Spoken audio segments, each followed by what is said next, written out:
The year was 1997. I was in Pompano Beach, Florida at the Windward Lakes Apartments, number 216. It was late at night on a Wednesday. And I decided, you know what? I'm going to take the day off tomorrow as a broker, 27 years old, making about 30 or 40,000 a month, paying my bills twice a year, January and July, sleeping on the floor on a fucking mattress, having the time of my life. So I wander on over to the jacuzzi, and there's a beautiful woman sitting in it. And she's got a bottle of champagne on ice, long black hair. And I said, hey, love, you mind if I join you? She said, not at all, with this accent. I said, what's going on? She says, I'm celebrating. I said, what? She said, I won the bikini contest at Shooters in downtown Fort Lauderdale Saturday night. I said, really? I said, well, where's all your friends? Well, my girlfriend was here, but she's gone home to bed. Ding dong. So I get in the pool. I hear you, Ma. I get in the pool, the jacuzzi. It's warm. She puts her arm out like this and she starts rubbing on my head. Yeah, that one too. No, rubbing on the top of my head. And she says, I just love a bald man. And I'm like, can I ask where you're from? Brazil. Brasilia, I think she said. I said, what kind of bikini contest was this? Oh, you know, figure, booty. I said, booty. Stands up. God is my witness. Turns around. And I almost had a heart attack. Long story short, 15 minutes later, we're in the bathroom right next to the jacuzzi. And it's on like Donkey Kong. She's on the sink. We're on the floor. It's one thing after another, but I had this voice in my head going, this is not very sanitary. Cement floor. I just had a voice that something bad was going to happen. So I said, we got to get out of the bathroom. We went back to the jacuzzi and then ultimately the mattress on the floor. And then 2 days later, I got sick as hell. And I was in the emergency room. I think it was Sunrise Boulevard in Fort Lauderdale. And in comes this doctor. Yeah, there's a point to all this. He looks like Albert Einstein, late 50s, early 60s. And I can't breathe. I got 103 temperature. I said, Doc, I'm dying. He's like, well, what happened? I said, I don't know. I was out partying this week and yada, yada, yada. And I can't breathe. I think I'm dying. And he goes, well, let's run some tests. We'll figure out what it is and we'll get you what you need. An hour later, poking this, pulling blood there, taking x-rays. He comes back in the room that I was sitting in. Puts up the x-ray and he goes, you see this right here in your right lower lung? I was like, yeah. He goes, that's pneumonia. And it's a nasty case. And if we don't deal with this right here, right now, you're going to be in the hospital this time next week. So in comes another blonde. I can still remember her face. Lucy was her name. I've never dated a Lucy. I can still see, I can still see her. She says, I'm going to need you to pull your pants down. I said, all the way down? True story. She says, no, just enough so I can jab you with this needle. And it was a short needle. So I bent over. She hits me. We giggle. She leaves. 15 minutes later, here comes the doc. Boom. Puts the fucking x-ray back up. And he's got a pack in his hand. And it's a Z-Pack or something. He goes, all right, we just gave you a shot of penicillin or whatever it was. You got to take these 7 pills. One with dinner every night and no alcohol. No matter what you do, no alcohol. It was a Wednesday. I said, okay, great. I go out. I take my pill Wednesday night. I do the same thing Thursday. Friday, my buddy calls and says, you're not going to believe this. There's a huge party at the Baja Beach Club on Sunrise Boulevard in Fort Lauderdale, a place I used to frequent. We got to go. I said, look, I'm in the middle of taking medicine. I almost dead. I got pneumonia. Come on, man. I thought you said you were feeling better, and I was. So he comes over with a bottle of Jim Beam. We do some shots. One thing leads to another. And down we go to the fucking Baja Beach Club. And on the way, I'm telling myself, I'll just take my pills tomorrow, Saturday. Well, we do the same thing Saturday. We go to another party, including Shooters, where I originally met the Brazilian butt lift girl. I think it was a fake butt. I'm not certain, but I'd like another shot and figuring that one out. So I go Saturday night saying, I'll just take my pills Sunday, Monday, Tuesday. All of a sudden, the following week, a Wednesday, a week later, I'm knocking on heaven's door. I stumble back into the same fucking office, and here comes the same doctor. and he's furious. He's got his face is red.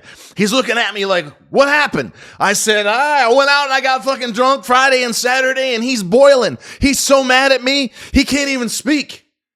He turns around and leaves, and he leaves me in there for 15 minutes. And he comes back in with a needle this time that long. And he goes, today, Lucy's not going to be here to stick it in your ass. I am. And I said, uh-oh. And it hurt like hell. And then he comes back with another box of 14 pills. Actually, it was a jar. And he goes, you need to listen to me real fucking carefully. And at that point, I was all ears, right? Addicted to drugs and alcohol and women and wine. I was out of control. I had good reason to be, I hear you, Ma. All right. So I leave. I go take the pills, long story short. And then I'm ultimately fine. But I have scar tissue on my right lung, just like this last time I got sick. So whenever I get real sick, I'm prone to having pneumonia, and it could take my ass out 20 or 30 years from now. But the point of the story is the doctor that was fucking furious, if you're still with me, and half of you are not, and believe me, I'll tell you the real story when we get together for our annual event in Miami or Vegas in terms of the details.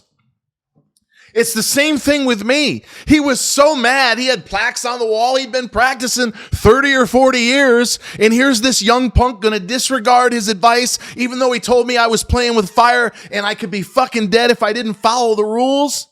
The same thing applies today. People are coming into our private Discord. We've got 300, well, we had, because I'm about ready to fire or in the process of 15 people that are misbehaving or refuse to load a profile picture. We want 1,000 people by this time, end of 2025, that are on the same fucking page.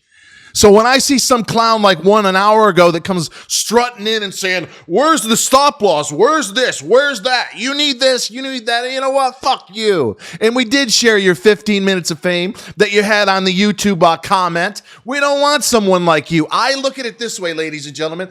I have demonstrated that I have a 90% win rate. Just an hour ago, LMDX. I can tell you freeloaders the symbols now. I put it up at 16. I would have pulled the trigger at 14, but I got busy doing something else. I said, I'm not going to chase it, but it's breaking out. A half an hour later, the stock hit 30. I put out another post, high 20s. I said, get out. The jig is up. The party is over. Some people made 82% on their money. About a half an hour before that, I'll give you the symbol. Freeloaders, we're back in it again. Where the hell is it? ATXI. The same stock I sold yesterday at 22 and change after hours, and had to listen to people telling me that I don't know what I'm doing, or that you're going to hang on. In other words, you're going to ignore the docs, the financial docs advice, or you're going to come strutting in and tell me how to run the fucking show. I don't think so. So you can call me the stock Nazi, the soup Nazi. If you're not familiar with Seinfeld, look it up. I don't give a shit. I look at it as we're in this gigantic house. It's on the water. It's gorgeous. There's 300 people in there now. There's going to be 1,000 in there in a couple of years. And there's a knock on the door at fucking 1 o'clock in the morning. And here comes some obnoxious drunk. Oh, where's the party? I say, hey, listen, pal. Because I always warn them, right? I say, hey, check yourself. Hey, relax. Hey, ask respectfully, etc. You've seen me warn these fucking clowns.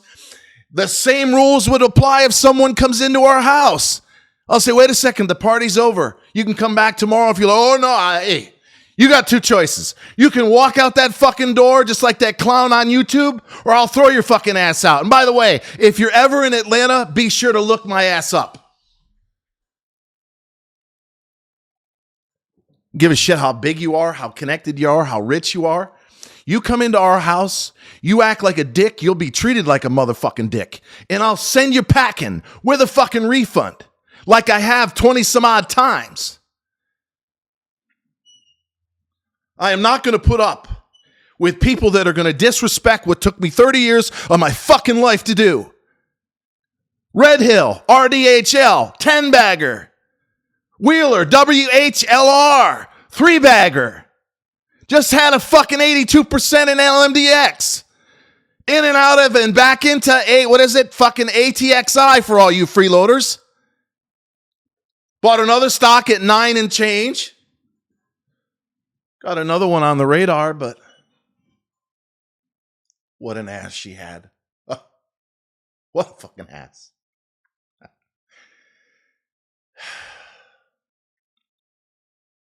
In closing,